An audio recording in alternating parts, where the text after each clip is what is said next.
Excel open करने के लिए स्टार्ट पे जाना है। यहाँ पे देखो मिल जाएगा एक्सेल ईरा।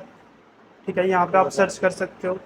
ऑल प्रोग्राम्स में जाके अब की बार आपको जाना है माइक्रोसॉफ्ट ऑफिस वाले में, इसमें इसमें आपको मिल जाएगा माइक्रोसॉफ्ट ऑफिस एक्सेल। ठीक है, run command window plus R press करोगे, यहाँ पे टाइप करना है एक्सेल, चूज करके एंटर कर देना, एक्सेल ओपन हो जाएगा। सबसे पहले इसको बोलते हैं नेम बॉक्स। ठीक है, ये होता है फॉर्मूला बार। ये जो बॉक्सेस आपको दिखाई दे रहे हैं ना, इनको सेल्स बोलते हैं, सेल्स। ये जो ए बी सी डी लिखा है ना, इनको कॉलम से बोलते हैं, column A, column B, column C, column D. ये जो 1 2 3 लिखा है ना, इनको रोज बोलते हैं, रो नंबर 1, रो 2, रो 3, रो 4।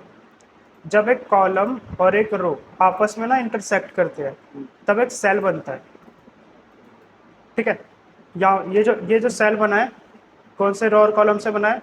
कॉलम बी, रो है 3, तो इसका जो नाम होगा ना B3 हो जाएगा, बी और 3, ये देखो B3। हाँ, सेल का नाम दिखाता है नेम बॉक्स। इसका है C5, कॉलम है C और रो कौन सी है 5। ऐसे किसी पे भी आप क्लिक करोगे उसका नाम ये आपको दिखाएगा। ठीक है, अपने अकॉर्डिंग इसको चेंज भी कर सकते हो आप। ये होता है फार्मूला बार। जो भी आप इस सेल के अंदर लिखते हो, चाहे आप टेक्स्ट लिखो चाहे फार्मूला लिखो, वो आपको दिखाता है फार्मूला बार। ठीक है, जैसे मान लो मैंने यहाँ पे लिखा टीचर, वो आपको फार्मूला बार में दिखाएगा ऐसे। ठीक है, यहाँ पे मैंने कोई भी नंबर लिखा, जैसे फार्मूला लगा रहा हूँ आपकी बार में, इक्वल लिखा 2 + 2 और एंटर कर दिया। ये क्या करेगा, ये आपको ऐड करके दिखा देगा। यहाँ पे आपको 4 दिखाई देगा, मगर हमने यहाँ पे कुछ और लिखा था, फॉर्मूला लगाया था, वो फॉर्मूला आपको दिखाई देगा फॉर्मूला बार में। ठीक है, जब भी आप एक्सेल को ओपन करोगे ना कभी भी, तो वहाँ पे ना 3 सीट आती है, सीट 1, सीट 2 और सीट 3 के नाम से। आपको और सीट चाहिए तो आप इस वाला ऑप्शन पे क्लिक करोगे, और सीट आ जाएंगी। जितनी बार आप क्लिक करते जाओगे उतनी बार वो सीट आती रहेगी। नई सीट इंसर्ट करने की ना शॉर्टकट के होते हैं Shift + F11। या तो आप इस पर क्लिक कर लो, या फिर Shift + F11 प्रेस करो, न्यू सीट आ जाएगी। एक्सेल के एक्सटेंशन होते हैं .XLSX। अभी लिखवा दूंगा मैं आपको, .XLSX। ठीक है, इसमें ना ये नंबर जैसे ABCDEFGH है, अभी तो ये दिख रहा है इतना यहाँ तक लिखा हुआ है वो। इसको और इधर जाओगे ना, और भी मिलेगा, जितना आप जाते जाओगे उतना मिलता जाएगा। लिमिट है, हाँ अभी बताऊंगा। ऐसे नंबर है, नीचे जाओगे नंबर आते रहेंगे, 25, 26, 27, मतलब बहुत सारे नंबर है। अगर आपको देखना हो कि ये कितने होते हैं, मतलब कितनी रोज होते हैं, कितने कॉलम्स होते हैं, तो क्या करोगे, कहीं पे भी क्लिक करके ना कंट्रोल के साथ राइट वाला एरो प्रेस करना है, आप चले जाओगे बिल्कुल लास्ट वाले कॉलम में।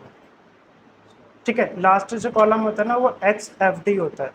इससे जेड पे खत्म होगा तो दोबारा से स्टार्ट होगा A A A B A C A D।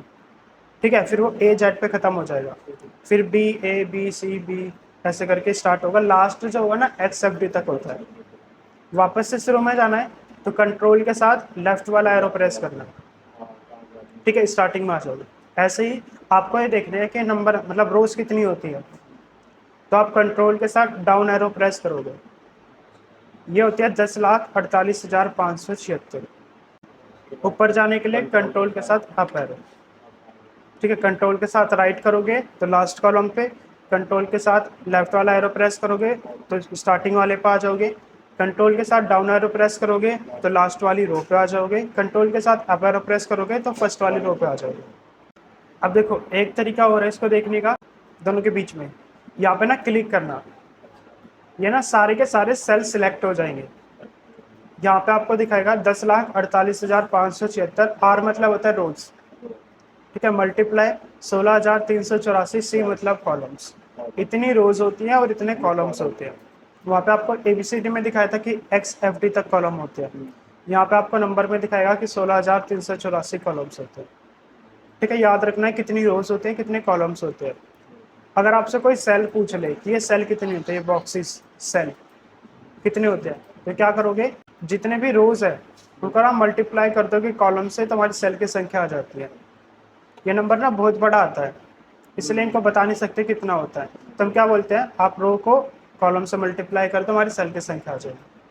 अब देखो, अगर आपको कोई भी नंबर बार बार लिखना हो, जैसे मान लो 20 है, एक बार लिख के दोबारा से सेल पे जाना, इसके देखो 3 सिंबल आते हैं, एक तो ये वाला है, ठीक है, इसे आप ऐसे सिलेक्ट कर सकते हो, ठीक है।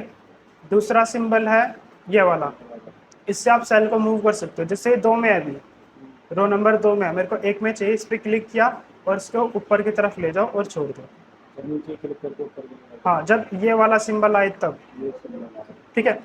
इसके अलावा राइट में जाओगे, राइट बॉटम पे क्लिक करना, ये जब ये वाला प्लस वाला सिंबल आ जाए तो क्लिक करके इसको ड्रैग करना, या नीचे से ड्रैग हो जाए, ड्रैग करने के लिए होता है, ठीक है। वही नंबर बार बार ऐसे कॉपी हो जाएगा, ठीक है।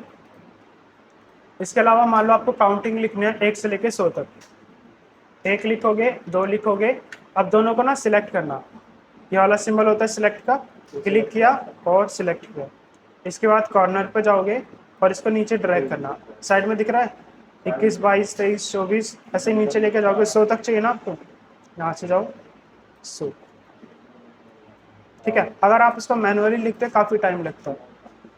मान लो आपको टेबल चाहिए 19 की, मेरे को टेबल नहीं आती, मेरे को इतना पता है 19 से कम 19 होता है, 19 दूनी 38 होता है, 19 लिखोगे, 38 लिखोगे, दोनों को सिलेक्ट करना है, ठीक है। इसके बाद ड्रैग करोगे, लास्ट में पता है हमें 190 आता है, तो जहाँ पे भी आपको 190 दिखता है वहाँ पे जाके इसको छोड़ दो, ये आगे हमारी 19 की टेबल। ऐसे 40 की लिखनी है मेरे को टेबल, मेरे को नहीं आती, इतना पता है 40 से कम 40 होता है, 40 दूनी 80 होता है, दोनों को आप सिलेक्ट करोगे और उसके बाद इसको ड्रैग कर दो जैसे, ये ना एक पैटर्न को पकड़ता है और इसी को कंटिन्यू रखता है। जैसे मान लो मेरे को ऑड नंबर लिखने हैं, ऑड नंबर होता है 1, 3, 5, 7, ऐसे होता है, 1, 3, फिर 5, 7, मतलब एक छोड़ के एक, आप ऐसे इनको सिलेक्ट करो। अब इसने पैटर्न देख लिया 1, 3 है, उसी को कंटिन्यू कर देगा, 1, 3, 5, 7, 9, 11, 13, 15, 17, 19, 21। इवन नंबर लिखने हैं, 2 लिखा, 4 लिखा, दोनों को सिलेक्ट किया और इसको ड्रैग कर दिया, एक एक छोड़ के आ जाएंगे, आगे समझ। अब मान लो मेरे को क्या करना है, पहले 1 लिखना है, फिर 2 नंबर छोड़ना है, 2 और 3 छोड़ दिया, फिर 4 लिखा, फिर 5 और 6 छोड़ दिया, फिर मैंने 7 लिखा, ठीक है। आप चाहे 2 नंबर लिखो चाहे 3 नंबर लिखो, पैटर्न को पकड़ के ड्रैग कर देगा, सिलेक्ट किया और इसको ड्रैग कर दो। अब ये क्या करेगा, 2 नंबर छोड़ेगा, 7 के बाद 8, 9 को छोड़ा 10, 11, 12 का छोड़ा 13, 14, 15 छोड़ेगा 16, ठीक है। ये चीज़ें कर सकते हो आप। इसके अलावा ना संडे मंडे लिख सकते हो, संडे कई बार हमें ज़रूरत पड़ती है संडे मंडे लिखने की, संडे लिखा, उसके बाद इसको ड्रैग कर दो, ठीक है। और नीचे लेके जाओगे ना तो रिपीट हो जाएगा, जैसे सैटरडे के बाद हमने नीचे लेके गए, रिपीट हो गया। ऐसे आप जनवरी फरवरी लिख सकते हो, जनवरी लिखा, स्पेलिंग ठीक होनी चाहिए, इसके बाद उसको ड्रैग करोगे, नवंबर दिसंबर, ठीक है।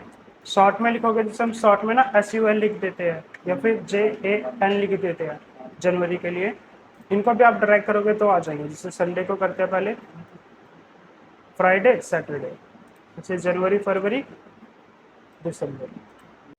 अब सभी को सिलेक्ट करके मैं डिलीट मार रहा हूँ,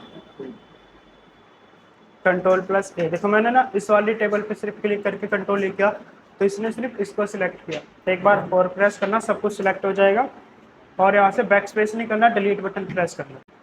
अब आपको ना एक टेबल बना के उस टेबल को सेव करना है। सबसे पहले यहाँ पे लिखोगे नेम,